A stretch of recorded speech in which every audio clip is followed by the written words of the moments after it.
జై శ్రీరామ్ అందరికీ నమస్కారం వెల్కమ్ టు న్యూస్ అఖండ నేను మీ కస్తూరి శ్రీధర్ మిత్రులారా ఇదొక అద్భుతమైన న్యూస్ వల్లే ఉండదు న్యూస్ మాత్రం మన శత్రు దేశమైనటువంటి చైనా చుట్టూ ఇప్పుడు మన భారత ప్రభుత్వం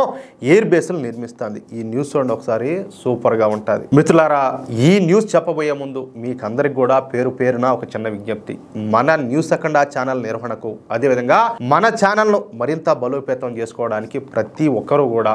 నెలలో ఒకసారి మీ శక్తి మేరకు అది ఎంత చిన్న మొత్తమైనా సరే మన ఛానల్కు ఆర్థిక సహకారాన్ని అందించాలని చెప్పేసి ప్రతి ఒక్కరిని కూడా కోరుకుంటున్నా స్క్రీన్ మీద వచ్చేసి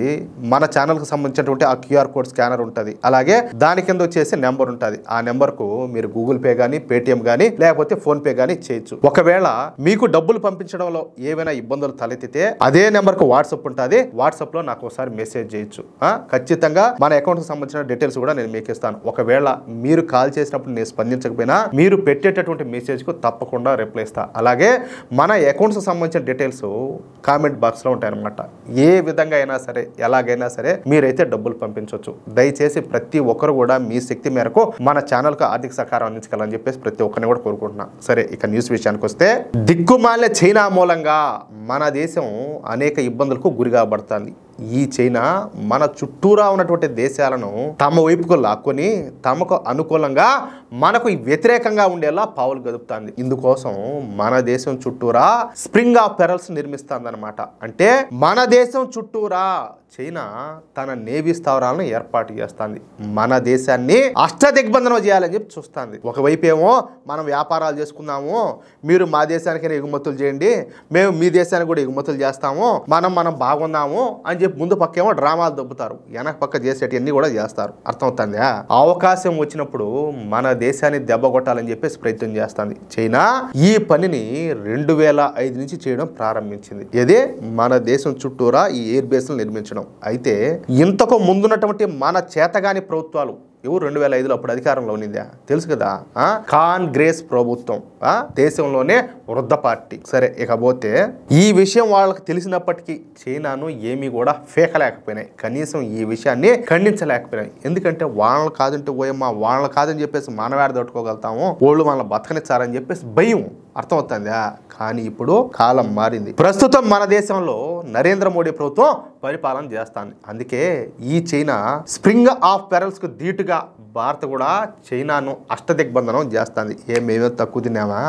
నువ్వేంది మమ్మల్ని చేసేది ఎక్కువ మాట్లాడితే మేమే మిమ్మల్ని అష్టదిగ్బంధనం చేస్తామని చెప్పేసి ఆ క్రమంలో ముందుకు నడుస్తుందన్నమాట ఇప్పటికే మన భారత ప్రభుత్వం అప్పట్లో అంటే ఇప్పుడు అటల్ బిహారీ వాజ్పేయి గారి హయాంలో తజికిస్తాన్ లో 2 ఎయిర్ బేస్లు నిర్మించారనమాట వాటిల్లో ఒకటి వచ్చేసి ఫర్కోర్ ఎయిర్ బేస్ అలాగే గిస్సార్ ఎయిర్ బేస్ అనమాట ఈ ఫర్కోర్ ఎయిర్ బేస్ అనేది తజికిస్తాన్ లోని ఫర్కోద్ పట్టణానికి దగ్గరలో ఉండాలి ఈ ఫర్కోర్ ఎయిర్ బేస్ ను పూర్తిగా మన భారతదేశమే నిర్వహిస్తుంది ఇక రెండవదైనటువంటి గిస్సార్ ఎయిర్ బేస్ ను కూడా ఈ తజికిస్తాన్ లోనే నిర్మించినారు ఈ గిస్సార్ ఎయిర్ బేస్ ను మన భారత ప్రభుత్వం తజికిస్తాన్ ఎయిర్ ఫోర్స్ తో కలిసి పనిచేస్తుంది అంటే చైనా పైన పశ్చిమ వైపు నుంచి దాడి చేసేందుకు వీలుగా అప్పటి మన భారత ప్రభుత్వం తజికిస్తాన్ లో ఈ 2 ఎయిర్ బేస్లను నిర్మించింది అర్థమవుతుందా ఇక చైనాకు దక్షిణంగా ఉన్నటువంటి వియత్నాం లో కూడా ఒక నావెల్ బేస్ నిర్మించడానికి మన నరేంద్ర మోడీ ప్రభుత్వం ప్రయత్నిస్తున్న సంగతి మీరు కూడా వినే ఉంటారు ఈ విషయంలో ఆల్రెడీ మొదటి అడుగు అయితే పడింది అంటే ఇక్కడ ఇప్పటికే భారత ప్రభుత్వం ఒక ఇంటెలిజెన్స్ రాడార్ స్టేషన్ నిర్మాణాన్ని పూర్తి చేసింది ఇక నావెల్ బేస్ నిర్మాణాన్ని ప్రారంభించాల్సి ఉండదన్నమాట అంటే వర్క్ ఆల్రెడీ స్టార్ట్ అయిపోయింది ఇక చైనాను ఉత్తరం వైపు నుంచి దెబ్బ కొట్టేందుకు వీలుగా ఇప్పుడు మంగోలియాతో చర్చలు జరుపుతుంది మంగోలియా అనేది సరిగ్గా చైనాకు ఉత్తరం వైపున ఉంటుందన్నమాట పైగా ఈ మంగోలియా వచ్చేసి చైనాకు శత్రు దేశం దీంతో ఇప్పుడు మన భారత ప్రభుత్వం ఈ మంగోలియాతో చర్చలు అయితే జరుపుతుంది ఈ సందర్భంగా మంగోలియా అధ్యక్షుడు కురేల్ సుక్ ఉక్నాను మన దేశానికి ఆహ్వానించారనమాట ఇక 4 రోజుల భారతదేశ పర్యటనకు వచ్చినటువంటి ఈ అధ్యక్షుడు ఎవరు కురేల్ సుక్ ఉక్నా మన భారతదేశ ప్రధాని నరేంద్ర మోడీ గారితో సమావేశమైనారు ఈ సందర్భంగా ఇరు దేశాల మధ్యన 6 రంగాల్లో ఒప్పందాలు అయితే కుదిరినాయి వాటిలో ముఖ్యంగా విద్య ఇంధనం రక్షణ సంస్కృతి అలాగే భద్రతతో సహా అనేక రకాల అంశాలపైన ఇద్దరు నాయకులు కూడా చర్చించారు ఈ మంగోలియాను గత కొన్ని దశాబ్దాల నుంచి చైనా ఇబ్బందులు పెడతా వస్తుంది. మంగోలియా సరిహద్దు దళాలను ఈ చైనీస్ బలగాలు చిత్రహింసలకు గురి చేస్తున్నారు. దీంతో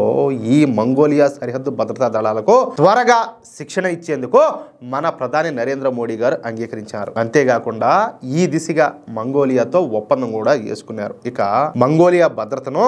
దృష్టిలో పెట్టుకొని మంగోలియాకు కొన్ని రక్షణ పరికరాలు, అలాగే స్మాల్ ఆర్మ్స్ అంటే ఏవైనా చిన్న తరహా ఆయుధాలు అన్నమాట, అలాగే ఈ గగనతల రక్షణ వ్యవస్థలను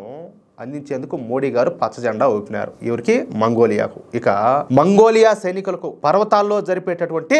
ఈ గెరిల్లా యుద్ధ శిక్షణ ఇచ్చేందుకు కూడా మోడీ గారు అంగీకరించారు. దీంతో పాటుగా మంగోలియాలో మన భారత ప్రభుత్వం ఒక అతిపెద్ద చమురు శుద్ధి కర్మాగారాన్ని నిర్మిస్తుంది. ఈ చమురు శుద్ధి కర్మాగారం చెప్పాలంటే $1.7 బిలియన్ రుణ సహాయంతో భారత్ నిర్మించబోతుందన్నమాట. అంటే మన దేశ కరెన్సీలో దాదాపుగా 17,000 కోట్ల రూపాయలతో ఈ చమురు శుద్ధి కర్మాగారాన్ని నిర్మిస్తున్నారు. ఇది ప్రతి సంవత్సరం కూడా 1.5 మిలియన్ మెట్రిక్ టన్నుల ముడి చమురును లేదా రోజుకు సుమారు 30,000 బ్యారెల చమురును శుద్ధి చేస్తుంది. ఇక ఈ చమురు శుద్ధి కర్మాగారం 2028 నాటికి రెడీ అవనున్నదన్నమాట. ఇక మంగోలియా తమ దేశంలో ఈ ముడి చమురు అలాగే